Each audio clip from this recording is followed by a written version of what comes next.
अस्सलाम वालेकुम dear viewers.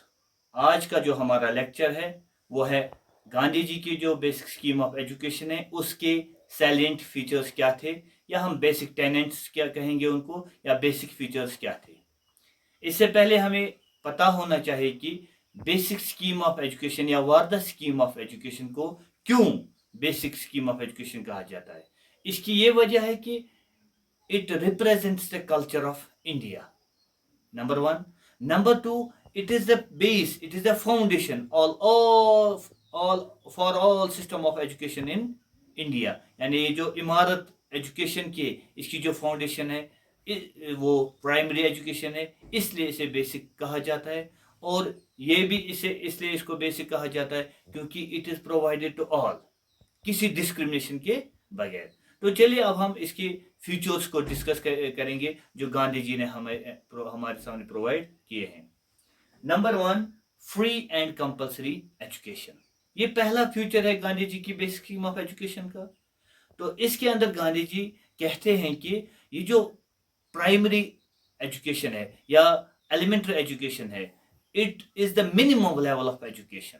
ठीक है, तो जब मिनिमम लेवल ऑफ एजुकेशन होने की वजह से हर एक को चाहे कि ये एजुकेशन हासिल करे, तो इसलिए ये फीचर इसका था कि it should be provide to all without any discrimination on the base of caste, on the base of colour, on the base of religion, on the base of race. ठीक है, तो इसके अंदर ये बेसिक स्कीम ऑफ एजुकेशन को पहले 8 साल के लिए यानी क्लास फर्स्ट से लेकर क्लास 8 तक इस एजुकेशन को फ्री कर दिया गया।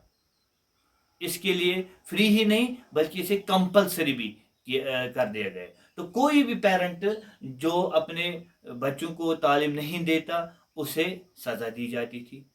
ठीक है, और नंबर टू, अगर कोई डिजायरस पेरेंट ऐसा भी था कि जो चाहता था कि ये जो मैं अपनी बेटी की तालीम, he was desirous that he should leave his girls education, तो उसे इजाज़त दी जाती थी कि वो 12 साल के बाद अपनी गर्ल्स एजुकेशन को छुड़वा सकता था। ठीक है, तो इस प्राइमरी एजुकेशन को 2 स्टेज के अंदर डिवाइड किया गया था। पहले 5 साल जूनियर स्टेज ऑफ एजुकेशन, ठीक है, तो इसमें फर्स्ट से लेकर 5th क्लास तक, और दूसरा था सीनियर स्टेज ऑफ एजुकेशन, ये ये 6 से लेकर 8th तक, यानी 3 साल की एजुकेशन इसके अंदर दी जाती थी। तो ये पहला फीचर था कि free and compulsory education. Silent features जो दूसरा है वो है मदर टंग। तो Gandhi ji believe that no real education is possible through foreign medium. क्योंकि जब ब्रिटिशर्स यहाँ थे उस वक्त जो एजुकेशन दी जाती थी वो इंग्लिश के अंदर दी जाती थी। तो इंग्लिश की वजह से गांधी जी को ये महसूस हुआ कि it creates a bar between the highly educated few and uneducated many. तो इसलिए गांधी जी की ख्वाहिश ये थी कि asserted that mother tongue should be made as the main medium of instruction for imparting education in all regions।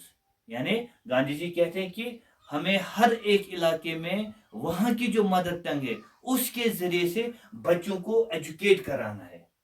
तो इससे क्या होगा, it will help in laying the strong foundation of education. इसके जरिए से एजुकेशन की जो इमारत है वो मजबूत हो जाएगी, एजुकेशन की जो बुनियाद है वो मजबूत हो जाएगी।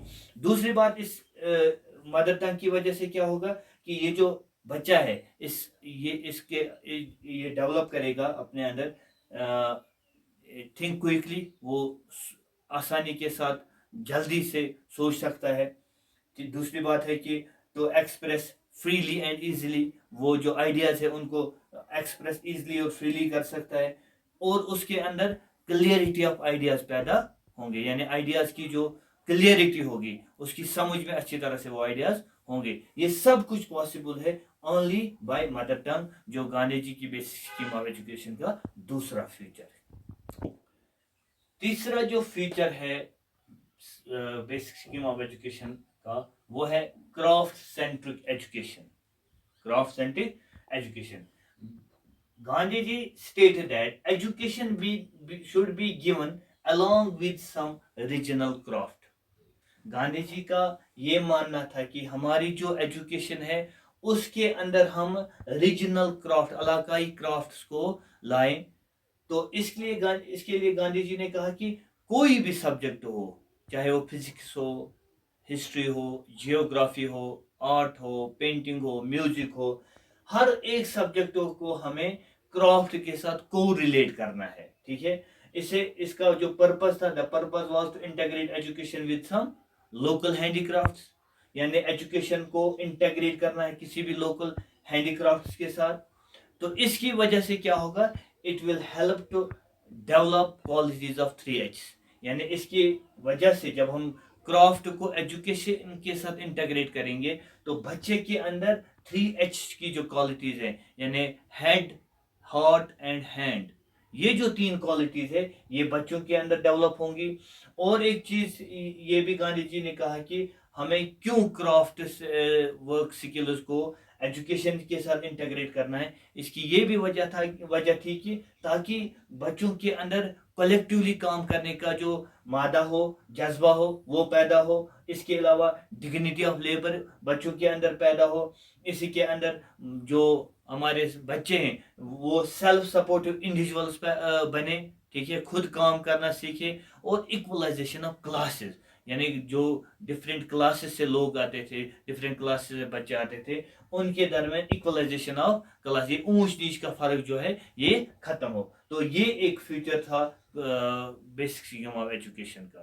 तो अब नंबर फोर्थ पॉइंट जो है वो है free environment for child to perform at his own pace. ये बेसिक स्कीम ऑफ एजुकेशन का चौथा फ्यूचर है। Child was allowed to perform at his own pace. तो बेसिक स्कीम ऑफ एजुकेशन का एक और फ्यूचर ये भी था कि बच्चा जो है वो अपनी पेस के हिसाब से, ठीक है, अपनी स्पीड के हिसाब से कोई भी काम कर सकता था, कोई भी वर्क उसे, देयर वाज नो कंपल्शन, उसके ऊपर कोई फोर्स नहीं था कि आपको किसी गिवन टाइम के अंदर ये काम मुकम्मल करना था।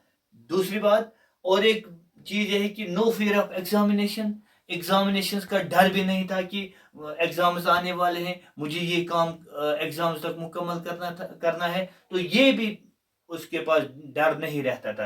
यानी बच्चे को एक फ्री एनवायरनमेंट दिया जाता था ताकि वो इस चीज को अपने हिसाब से करे, अपनी स्पीड के हिसाब से। तो इसीलिए जो कैरिकुलम है, कैरिकुलम को फ्लेक्सिबल बनाया गया था। फ्लेक्सिबल मीन्स आसान बना दिया गया था ताकि ये जो बच्चा है it was provided with free environment to perform, ताकि बच्चा एक फ्री एनवायरनमेंट के तहत अपने आप को, अपने काम को परफॉर्म कर सके। ये और फिफ्थ जो पॉइंट है बेसिक स्कीम ऑफ एजुकेशन का वो है self supporting educational system. Gandhi ji believe that in a poor country like India, जहां पर हम हेवी एजुकेशनल बजट्स को अफोर्ड नहीं कर सकते, तो यहां पर गांधी जी ने हमें self supporting system of education का दिया। यही एक सोल्यूशन है जो हेवी बजट्स को कम कर सकता है।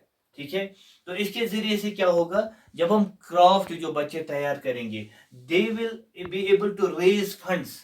ठीक है, जब वो क्राफ्ट्स बनाएंगे, तैयार करेंगे, कोई भी क्राफ्ट, कोई भी स्किल उनके पास होगा, उसके जरिए से जो पैसा कमाएंगे, वो पैसा किसके काम आएगा, वो पैसा टीचर्स की सैलरी के काम आएगा। ठीक है, तो इसके लिए स्टेट को कहा गया कि आप वही जो स्कूल के जो फर्नीचर है उसके लिए पैसा, बुक्स के लिए क्या पैसा, बिल्डिंग्स के लिए पैसा, उनके लिए बजट्स दें। बाकी जो सैलरी ऑफ द टीचर्स है वो खुद बच्चे तैयार करेंगे। ठीक है, तो ये जो self supporting system of education था, ये it was based on the principle of learn while you earn. ठीक है, learn while you earn and earn while you learn, यानी कमाते कमाते काम करना और सीखते सीखते कमाना। ठीक है, लेकिन इस सब को फिर जब जाकिर हुसैन इसका ड्राफ्ट बना रहे थे, ठीक है, तो उन्होंने इस चीज को क्या किया, सेल्फ सपोर्टिंग को पार्शियल सेल्फ सपोर्ट बनाया।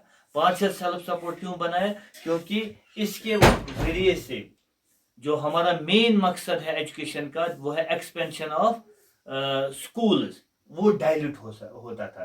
تو اسی لیے اس کو پھر سیلف سپورٹنگ ایجوکیشن سسٹم کو پھر partial self supporting education system کر دیا گیا بائی ڈاکٹر ذاکر حسین. تو سکسth جو پوائنٹ ہے وہ ہے آئیڈیل سٹیزن شپ. ٹھیک ہے، what the scheme of education یا بیسک scheme of education کیا ہے؟ it should encourage cooperation. ٹھیک ہے، کوآپریشن یعنی کلیکٹیونیس، جس کی وجہ سے it will help in laying the strong foundation of ideal citizenship. جب ہم کوآپریشن کے ساتھ رہیں گے، کلیکٹیوزم ہمارے اندر آئے گا، تو تبھی جا کے ہمارے اندر آئیڈیل سٹیزنشپ پیدا ہوگی. تو اور ایک جو پوائنٹ ہے 7th point, that is relationship with life. تو اس کے لیے گاندھی جی نے کہا کہ education in school should be closely related to the life activities and the problems of the child. یعنی گاندھی جی کہتے ہیں کہ بچے کی جو لائف ایکٹیویٹیز ہے، زندگی سے جڑی جو ان کی ایکٹیویٹیز ہیں، یا زندگی کے اندر جو ان کے سامنے پرابلمز آتی ہیں، ٹھیک ہے، ایجوکیشن کو ہمیں اس کے ساتھ ریلیٹ کرنا ہے. یعنی ایجوکیشن کے ذریعے سے ہم اسے زندگی کا ڈنگ سکھا سکے. تو اس کے جب ہم یہ چیز کر سکیں گے تو یہ کیسے ہم کر سکیں گے؟ It should be done using the principle of correlation method. ٹھیک ہے، اس کے اندر جو اصول ہم اپنائیں گے دیٹس کو ریلیشن میتھڈ. جب ہم ایجوکیشن کو ریلیٹ کر سکیں گے with the life activities, with the problems of the child, تبھی جا کے بچہ جو ہے وہ اپنی پرابلمز، آنے والی فیوچر لائف کے اندر جو اس کے سامنے پرابلمز آتے ان کو آسانی کے ساتھ حل کر سکے. تو یہ تھا 7th point of this basic scheme of education.